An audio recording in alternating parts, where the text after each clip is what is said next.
This is the local performance indicator self-reflection for Marysville Charter Academy for the Arts being presented in June of 2024. The purpose of this is to allow MCAA to measure and report progress for the local control funding formula priorities, and the information is reported to MJUSD and then becomes a part of the California dashboard information. There are 10 priorities set forth in the LCFF, but this exercise requires we report only on basic services, implementation of state standards, parent involvement, school climate, and course access.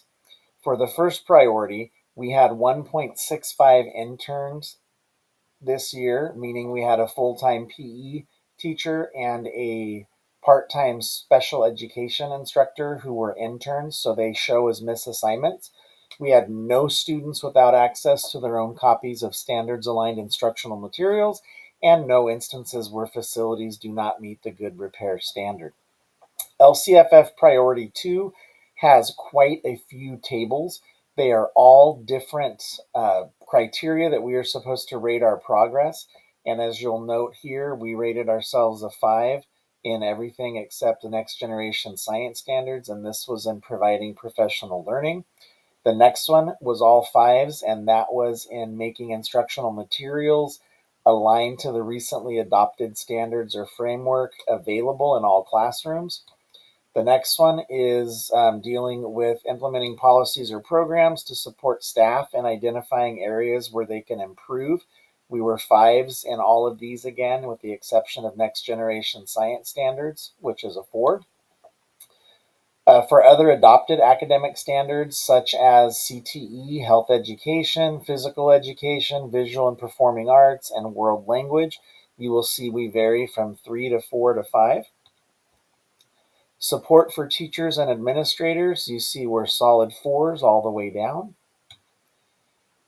LCFF Priority 3 is the parental involvement and family engagement piece, and based on input from parent surveys in creating the LCAP this year, and also in information gained from parents and staff from the CCSPP grant process.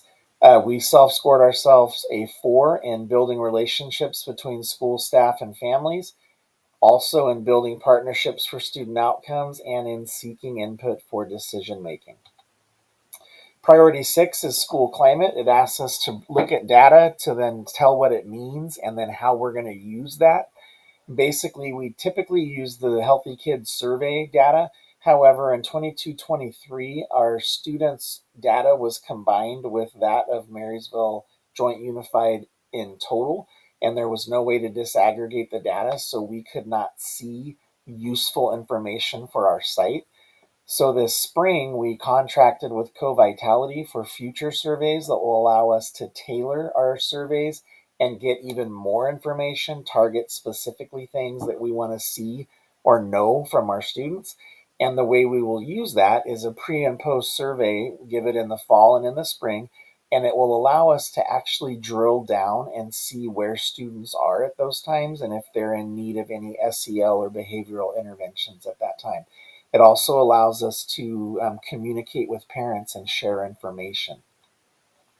LCF Priority 7 is access to a broad course of study. And as you see, there are 4 different boxes. The first is locally selected measures to track access to a broad course of study.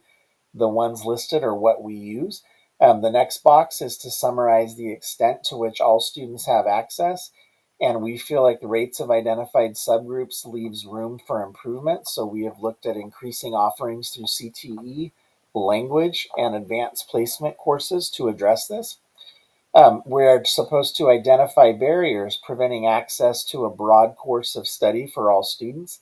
And probably our largest barrier is the fact that we have only one counselor for all of our students 7-12, and the needs between middle school and high school are so different that she has to wear a lot of different hats. So we need to utilize some newer curricular aids better to help her. And then lastly, what revisions, decisions, or new actions will we use to ensure access for all?